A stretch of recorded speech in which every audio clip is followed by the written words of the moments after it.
Hi there. My name is Kay Wilder, and I'm calling for a friend that needs to find low-income housing.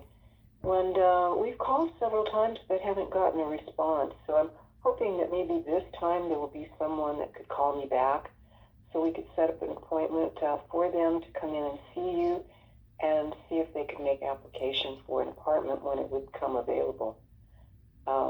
Thank you very much for your consideration.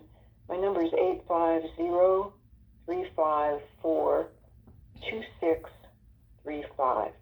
Once again, that's 850-354-2635. And the name, just ask for Kay. Thank you. Happy day. To play the last message again, press 1. Okay, To first of say all, the message was deleted. No. First of all, that is a third party and or state actor. If they're calling from a facility related to LA County or something, she said, I believe she may be a social worker calling on behalf of someone. That will regard to federal prosecution. That's how you're distinguishing between a third party or a state that's acting directly. Okay, so Access, that's a public entity. LA County, that's the state acting directly. Center for Better Life, they are related to what is LA County. That's the entity coming and engaging in the pattern of conduct directly. A third party that's in their own vehicle or living where they pay their rent or whatever, that's the entity acting vicariously. That's a third party.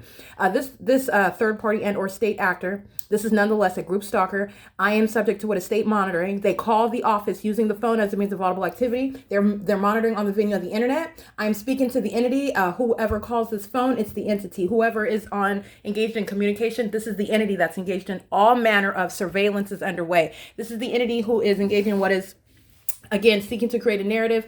Kay Wilder I've never communicated with her, and anyone that's calling or leaving any voicemails, I communicate with them. And so I want to be clear.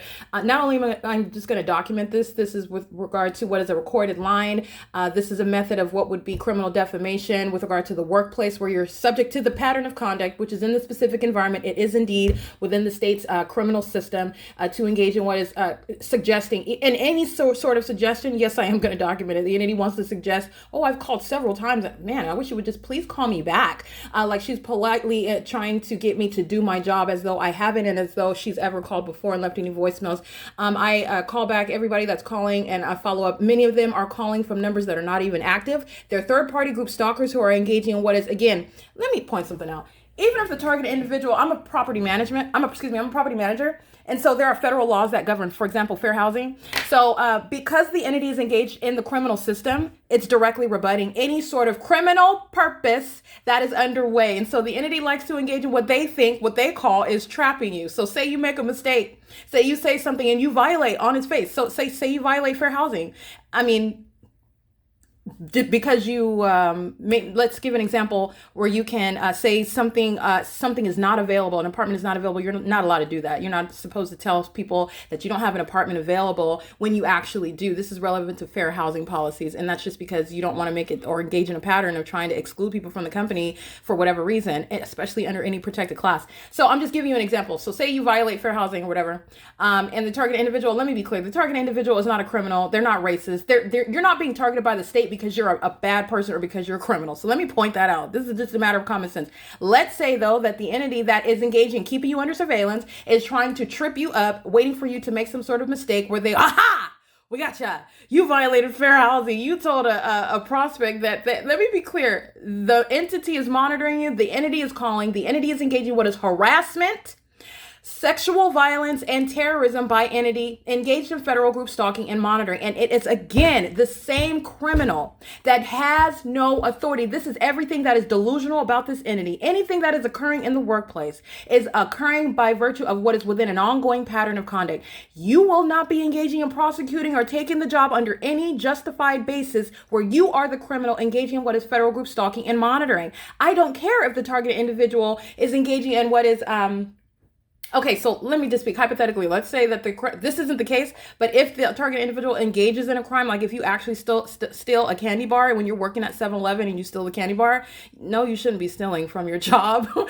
That's not funny. I'm serious. Obviously that's why I'm laughing, because it's obvious. You shouldn't be stealing from the place that you work. Okay, it's theft, and I'm not advocating that. I want to make sure I specify that. Again, I'm referencing, I'm acknowledging the federal government and legal analysis of a crime committed by a government. Okay, in concert with the people. So the entity is calling. The entity is engaging in an ongoing search, trying to falsely depict you in a recorded voicemail. Okay, while the entity is listening. All right, which is also harassment. Okay, the target individual is reasonably annoyed by a bunch of demons who are seeking to try to falsely depict them in one way or another. Yes, it's another petty act, but you understand the entity is engaging in an ongoing systematic infliction of petty act after petty act while you're stalking and monitoring me in concert with the government that's hounding in a helicopter. Okay, a bunch of demons sounding sirens all day long and engineered light and under the light source. And then they have the moon over you at night. Okay, they're a bunch of the demon possessed population does not have any basis to relieve you from your employment. Remember the pattern of conduct controls. The government has no basis, right, constitutional basis, lawful basis whatsoever